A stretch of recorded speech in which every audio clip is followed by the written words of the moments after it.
जी। आज मैं राज्यसभा सांसद राघव चड्ढा जी से कुछ सवाल पूछना चाहती हूँ। राघव जी, आप बीजेपी से इतना डरते क्यों? आप बीजेपी से सवाल उठाने से डरते क्यों हैं? आप मोदी जी से सवाल उठाने से डरते क्यों हैं? आज हमारा देश एक बहुत बड़े संकट से गुजर रहा है। आज हमारे देश के लोकतंत्र पर, आज हमारे देश के संविधान पर खतरा है। आज हमारी आंखों के सामने इलेक्शन कमीशन का मिसयूज करके पश्चिम बंगाल का इलेक्शन चुराया जा रहा है, लेकिन आप उस पर सवाल नहीं उठा रहे। आप उस पर बोलने से डर रहे हैं। हम सबने देखा किस तरह से दिल्ली में गलत तरीके से वोट काटे गए, बीजेपी के कार्यकर्ताओं ने गलत तरीके से वोट बनाए और बीजेपी इलेक्शन चुरा के ले गई। और आज वेस्ट बंगाल में यही हो रहा है। आज इलेक्शन कमीशन का मिसयूज हो रहा है। लेकिन जब तृणमूल कांग्रेस और पूरी ऑपोजिशन इलेक्शन कमीशन के खिलाफ इंपीचमेंट मोशन लेकर आती है, तो आप उस पर साइन करने से मना कर देते हैं।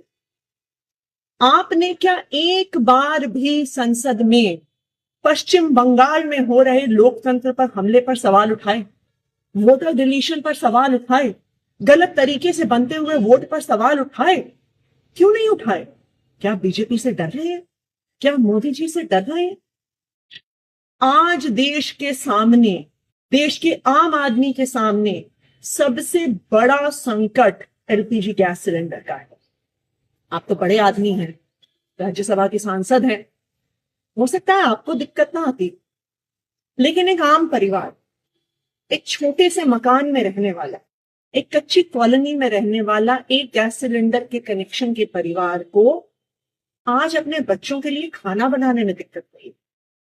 पिता सोच रहे हैं मैं काम पर जाऊं, दिहाड़ी लेकर आऊं, या लंबी लंबी लाइनों में खड़ा होकर गैस का सिलेंडर लेके आऊं कि कल मेरे बच्चों के लिए लंच बन सके।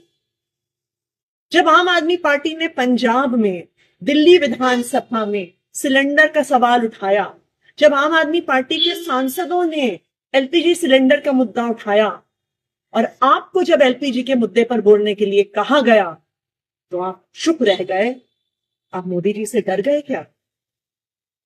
आज इस देश में हर इंसान को यह तय करना होगा कि क्या वो मोदी जी के साथ है या वो संविधान के साथ है, लोकतंत्र के साथ। मुझे याद आ रहा है जब अरविंद केजरीवाल जी गिरफ्तार हुए थे, हम सब सड़कों पे खड़े होकर लड़ रहे थे, पुलिस हम पे लाठियां चढ़ा रही थी, हमें घसीट घसीट कर पकड़ कर लेके जा रही थी। दिल्ली के अलग अलग थानों में